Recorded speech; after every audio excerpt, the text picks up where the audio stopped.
This is SwagDean with Dice Commando with a possible new series for those Star Wars Destiny fans out there. If you're interested, let us know in the comments. Destiny isn't dead, and actually, a decent portion of the community has not been playing the game since like the very beginning. So I thought we should take the time every once in a while to take like a look back at the history of the game and see how some things developed over time. So take a look with me today, kind of nostalgically back at the beginning of Destiny as we explore the history of indirect damage. Now, indirect damage is damage that your opponent gets to choose where to place it, so they can protect their most beloved character a bit longer. Because it gives your opponent a little more leeway, indirect sides were more likely to bump up in higher values. And while it could help your opponent weather like an early storm at the beginning of a match, once they were down to one character, that damage is damage, and that indirect sides can be quite a nasty headache. Now, when Destiny first came on the scene back in 2016, feeling old, indirect damage as we know it didn't quite exist, except it did. The Kylo starter came with the F11D Rifle, and that has a special reading that you may force an opponent to deal 2 damage to their characters, distributing the damage as they wish. This same language was then used in the next set of Spirit of Rebellion with cards like Planetary Uprising, which was a support that dealt damage when you claimed the battlefield. Actually, at my first big Destiny event, I ran a Planetary Uprising deck. I had Han Solo and Snap Wexley, and I was trying to like ambush choke the opponent, and then hopefully resolve some damage sides, claim the battlefield, and get that indirect train a rolling. In the third set, Empire at War, indirect damage started getting a little bit more potent with the Y-Wing. The Y-Wing had a special where you had to take either damage or lose resources up to 4 when you rolled that special, and there was a C-3PO at the time could turn blanks into specials, basically, so it made this card pretty automatic, and so indirect was like a thing. It was also featured on Thermal Paint, which was supposed to be like Sabine Wren's trick, and instead we all spammed ambush guns on her instead, and that was much, much more effective. And so as we move out of the black boxes into the white boxes in Legacy, the indirect damage side shows up on cards, and it was featured on like the Battle Droid, Greedo, Tarkin used indirect, Dr. Afra, who I've got pictured here, Saw Gerrera, and indirect is becoming more of a viable archetype. Even though Afra was not very popular when she first came out, it was just like the worst legendary at the time.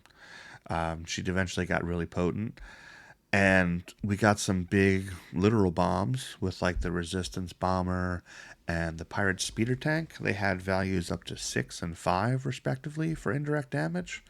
And we got things like the Aquata Breather and Bubble Shields to protect us from indirect. And with Way of the Force, they started expanding that archetype. We got characters like DJ, who added insult to injury. When he mitigated your dice, you had to take indirect for the dice he took. And we also got the mother of all indirect, which is Planetary Bombardment, which could drop up to 7 indirect off of just 1 die resolve. We also had the Hellfire Droid Tank and 000, with the addition of 000 and Afra getting access to both of her murder droids. This is when she really started to sing, and she hounded the meta pretty much until she rotated. With Across the Galaxy, we started to see indirect more showing up on like hot cards. It was on the Donderbus blaster pistol, the handheld LS1 cannon. It was on the new Han Solo from the Solo movie, the triple laser turret, and the triple laser turret got even worse if you were to slap it on the Shadowcaster. The Shadowcaster was a nasty vehicle. There was a bunch of decks built on resetting it, so you could resolve it or activate it and resolve several times. And with those big damage sides, no blanks, It was a pretty nasty deck to have to face if you didn't have an answer or a way to blow up vehicles. And with Convergence, we got the Queen of Indirect in Padme Amidala. Padme could turn your focus dice into indirect damage. So a whole bunch of cards that had focus suddenly became damage sides, which was a lot of fun. You also saw indirect sides on popular cards like Entourage and the Mega Blaster Troopers. And then after Convergence, we slide into Spark of Hope, and we start really seeing burn decks. Burn decks because they brought us the Ewok Warrior. And with the Ewok Warriors, you got lots of cards that weren't just letting you do damage from hand, raining down indirect. They could bring it in bunches. They had lots of fun little tricks to get. And so, like for us, a small health character, they got to be really annoying for a while. They would spark a hope. And lastly, we get to the last FFG set, Covert Missions, which really started to let the blue heroes and villains get in on indirect. We got to get Darth Bane, who dealt indirect based on the upgrades you put on him, and then he had big upgrades like Death Field that did a lot of indirect, and some of the other big force abilities were more often to have indirect sides of this set. Blue wasn't always tied to indirect damage. Kind of prior to this, you had a little bit of it on occasion.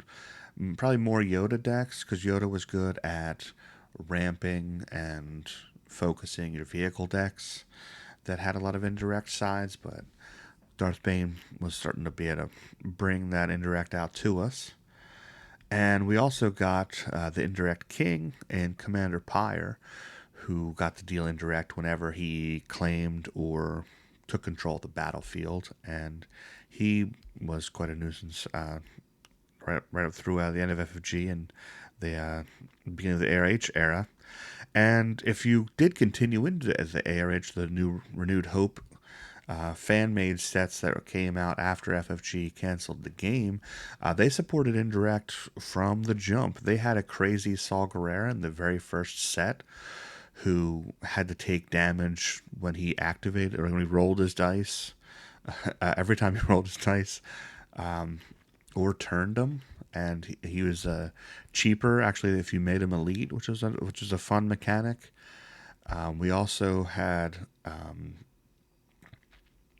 indirect eventually showing up as a cost in ARH sets, where if you had to, instead of having to pay a resource to resolve a big die, you had to actually take a damage yourself. I got it here on this Bosk, which is a fun way to change up the ways in which we have to pay for things in Destiny.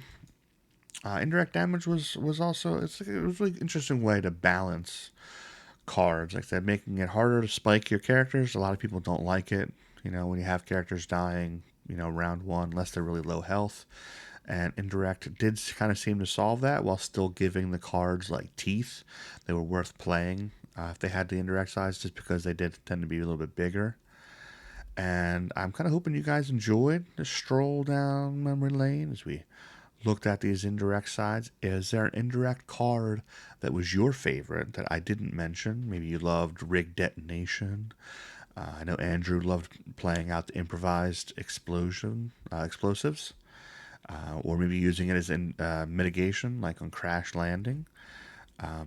As for me, I'm going to go roll some Runaway Boomas on my friend and hope not to hit those dreaded blank sides. As for you, we would love it if you were to like and subscribe, and as always, go Commando.